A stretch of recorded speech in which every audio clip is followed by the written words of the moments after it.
Hi, my name is Dominique Hurley. Here in St. John's, Newfoundland, or actually around the bay, out at Middle Cove. And I know that with this audience and where this video is playing, I don't need to tell you how great Jennifer was. And I'm going to say how great she is, because in my point of view, her spirit is still here with us, gracing us. And I'm sure she's in that room with you, smiling and loving this gathering, because she was so big on these gatherings for her birthdays and anniversaries, and I missed most of them traveling around the world, but I was always with her and with Ken and with all of you in spirit. I met Jennifer, I can't even tell you the year, 98, 99, 2000, around that time, when I came back from South Korea, and at one point I was teaching English second language at the University of Ottawa.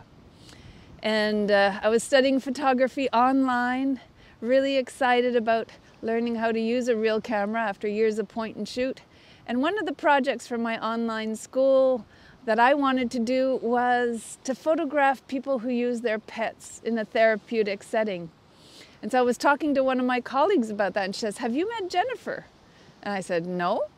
And she said, "Well, Jennifer is doing this with her 2 dogs and her cat," or maybe just the 2 dogs, I can't remember at the time. And so she introduced us at one of the staff meetings, and that was the beginning of a very beautiful friendship. I took all these pictures of both Ken and her bringing the dogs into homes, and I had never been in that kind of a setting before.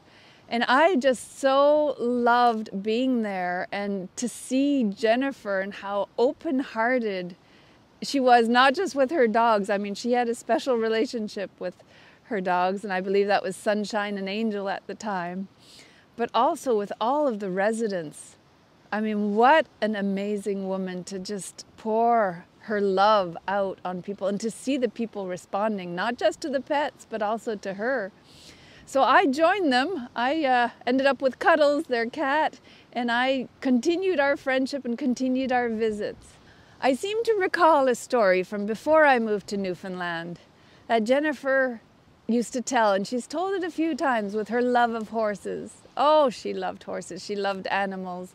The stories I heard about all the frames that she brought into her home of these beautiful art pieces of animals, her advocacy towards animals, for animal rights, and just her absolute love that extended from animals to humans to everything.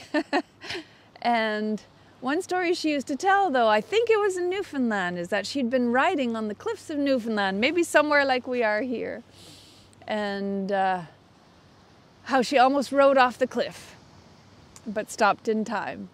I know this is a story with a lot of drama, and she was a great storyteller. How lucky her students were to have Jennifer as a teacher, dedicated, the hours that we put in, but to see how she just poured herself into her work, devoted herself to her students.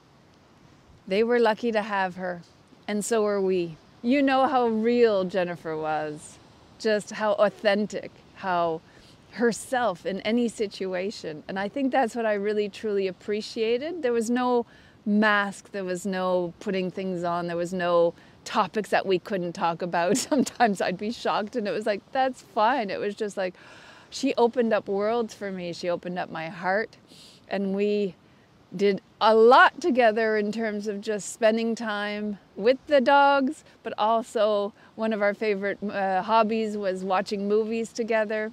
And she came out when I moved to Calgary to do my Master's of Education in English Second Language. She came out to visit me, and we had an amazing road trip together. We actually went horseback riding together when we were in Calgary on our tour, and that was fun, but she was a much more natural person at it than I was.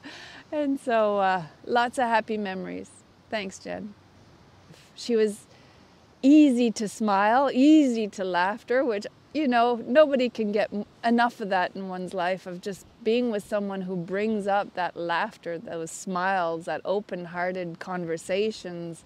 We cried together. We went through difficulties together. She totally lovingly and unconditionally accepted me through all that I was going through. And the kind of person, when you haven't seen each other in years, and you're in a room again together, and it's like if it was yesterday.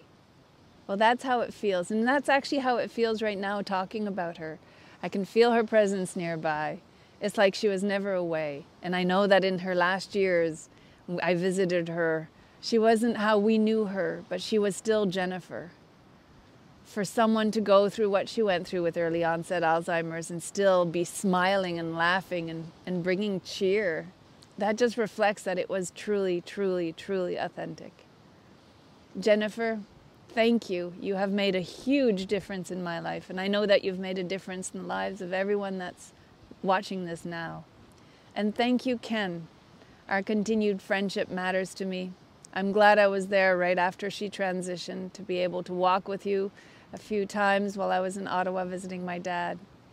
And may you continue to carry that love that Jennifer so brought into this world and into your relationship.